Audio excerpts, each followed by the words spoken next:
Good morning! Today, ipapakita ko sa inyo yung pinapakain ko sa aking alaga. Itong brand na to, Dinka Hog Grower. Yan yung pinapakain ko sa kanila. Nakasampung sako na ako ng ganito sa 4 na alaga kong baboy. So, ngayon is March 22 and 8 o'clock na ng umaga. Nakapaglinis na rin ako ng kulungan at ako'y magpapakain na. Tara guys, samahan nyo ako sa baba at magpapakain tayo ng alaga kong mga baboy.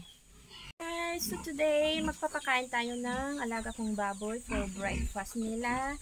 Dala-dala ko na rin yung pagkain nila na ibibigay natin. Ito ay yung sa Dinka na grower. Mula nung pagbili hanggang ngayon is Dinka yung pinapakain ko sa kanila. At 2 kulungan yung lalagyan ko ng pagkain. Magpapakain mo muna ako.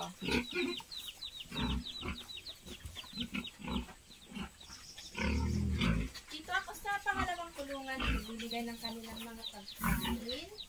At dito ko na lang ilalagay. Para sila ay makakain na. Bibigyan ko na sila ng tubig. Kasi sana hindi nyo ako nakikita na maigi sa campus.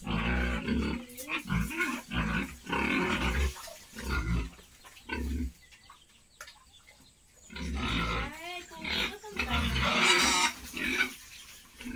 Gusto na alaga ko. Yan, bibigyan mo na kita ng tubig mo. So, bago kayo kakain. Yes. Diyan, kain kayo diyan.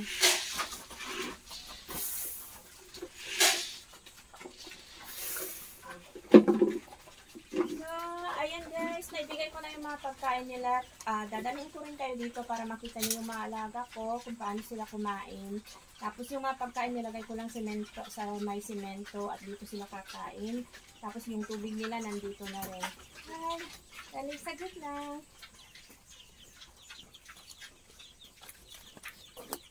Ayun, nandito tayo sa unang kulungan. Ito yung sa unang kulungan at nandito na yung 2 pinapakain ko.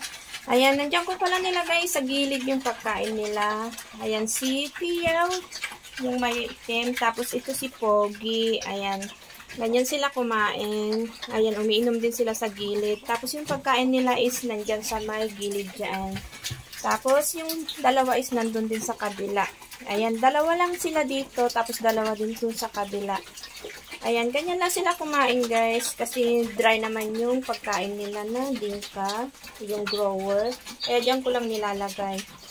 Ganyan na yung mga alaga ko ngayon sa 3 buwan na sila. Mag-4 na buwan na sila ditong April 17. Ayan, tignan natin yung nasa kabila, yung pangalawang kulungan. Ayan ang mga alaga ko. Nandito tayo sa pangalawang kulungan. At ito rin naman si Mia at si Bunso. Ganyan din sila kumain. Ayan, nandyan din sa gilid yung pagkain nila.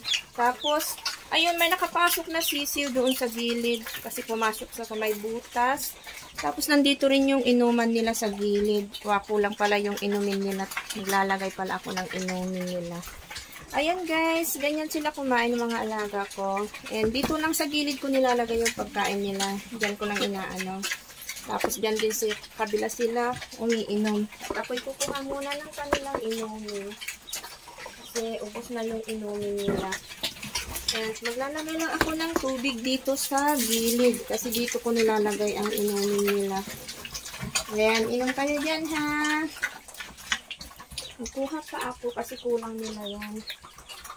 Minsan nakaka-4 sila na tubig na ganito karami.